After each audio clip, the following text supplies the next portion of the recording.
امروز میخوام یه نکته خیلی مهم بهت یاد بدم که بعید میدونم کسی بگه این نکته مهم رو بهتون.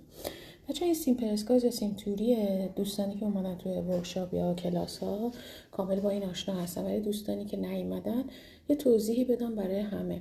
بچه من الان این گلبرگی که اینجا دارم نمیخوام اصلا آرماتور کامل بکنم. ببینین اینو فقط یه قسمته، بقیه رو با مواد حجم دادم و درستشون کردم. الان این قسمت میخوام کاملا برجسته بشه بدون هیچ نوع پیچ و هیچ نوع بستی. من این یه دونه سیمپرس رو به حالت اون گلی که میخوام برجسته باشه اون قسمتش رو برمیدارم میبرم و این قسمت ها رو چرت میدم با قیچی میبرم و با موادی که این مقدار سفت‌تر هست و کمی هم توش چسب چوب داره روی بیس دیوار یا حالا تابلو هر چی که کار میکنید استفاده میکنم و حالتش میدم. این چرتا هم باعث میشه که این گردتر و قشنگتر بخوابه گلبرگتون.